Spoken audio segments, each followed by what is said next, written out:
पति पत्नी दिखते दो हैं, होते एक हैं। ना विचार मिलते हैं, ना मति मिलती है, ना गति मिलती है, ना रुचि एक जैसी है। वो घर घर नहीं रहता, वो घर स्वर्ग हो जाता है। मनु शत्रुपा अपनी बेटी देवहूति को लेकर के बंधुओं करदम जी की कुटिया में पहुंच गए। महात्मा करदम ने देखा कि मेरे घर पर अतिथि आए हैं, तो महात्मा करदम ने 3 आसन बिछा दिए कि आप विराजो। कोई आता है तो हम बिछाते हैं ना आसन, 3 आसन बिछाए। तो मनु जी बैठ गए और शत्रुपा भी बैठ गई। लेकिन देखिए, देवहूति ने करदम जी के द्वारा दिए गए आसन पर अपना दाहिना हाथ रख के और जमीन पे ही बैठ गई। वो उस पर नहीं बैठी आसन पर, केवल हाथ रख लिया उस आसन पर।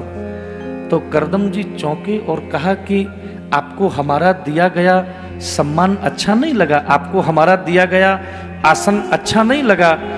तो ये मुस्कुरा करके बोली कि क्षमा करना, आप मेरे होने वाले पति हैं और मैं इस संस्कार के साथ बड़ी हुई हूं कि अगर मेरे पति द्वारा मुझे ये आसन दिया जा रहा है तो मैं इस पर बैठ नहीं सकती। मुझे बड़ों से आदर लेना अच्छा नहीं लगता।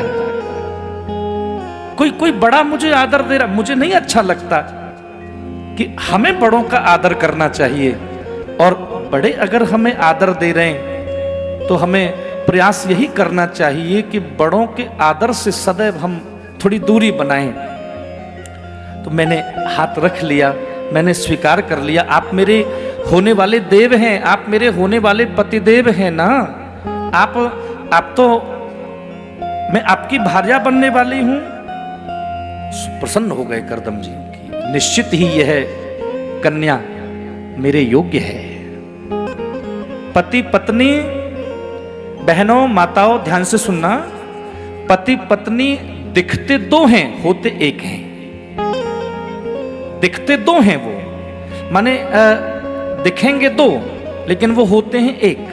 कैसे, इसको समझिए। 2 देह हैं पति पत्नी के, लेकिन सपना एक है।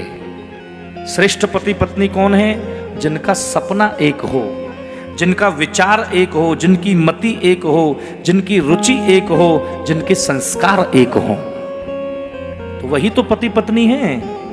अब केवल फेरा ले लिए और ना विचार मिलते हैं, ना मति मिलती है, ना गति मिलती है, ना रुचि एक जैसी है। पति और पत्नी 2 देह होते हैं, लेकिन कहने दीजिए वो विचार से एक है। वो दोनों एक ही सपना देखते हैं और देखना ही चाहिए। पति पत्नी को एक ही सपना, दोनों मिलके एक सपना देखें बस।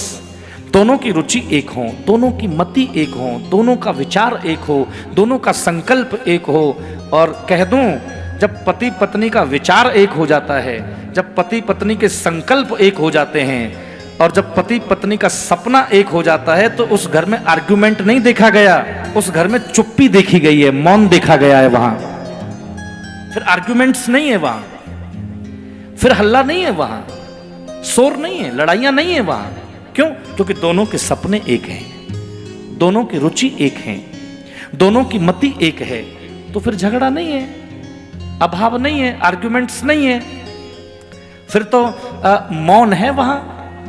और कह दूं, फिर कहां, फिर शब्दों से कुछ नहीं हो रहा, फिर तो आंखों से हो रहा है। एक दूसरे को इतना समझ लिया जाता है कि पत्नी ने ऐसे करके आंख करी तो श्रीमान जी समझ गए क्या चाहती है, और पति ने ऐसे करके आंख करी तो ये समझ गई, अरे ये अब ये चाह रहे हैं। तो कहां आर्गुमेंट रह जाएगा भाई? ये संघर्ष, मेरी प्यारी बहनों ध्यान से सुनो, परिवारों में ये संघर्ष इसलिए है कि तुम विचार से एक नहीं हो, संकल्प से एक नहीं हो, तुम्हारे सपने एक नहीं है, तुम्हारी मति एक नहीं है ना। इसलिए आर्गुमेंट्स हैं, इसलिए दुविधाएं हैं, इसलिए आप देखते हैं कि तमाम संघर्ष हमारे गृहस्थ जीवन में है। तो देवहूति के विचार करदम जी से मिलकर के एक हो गए। अरे वो घर स्वर्ग हो जाता है।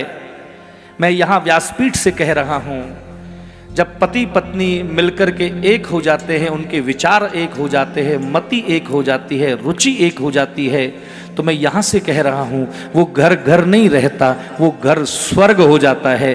और स्वर्ग के देवता भी उस घर में झांकते रहते हैं कि भैया कैसे मौका मिले, कैसे इस घर में हम जाएं। सारे देवता उस घर में आने को तैयार हो जाते हैं। इनके विचार मिल गए।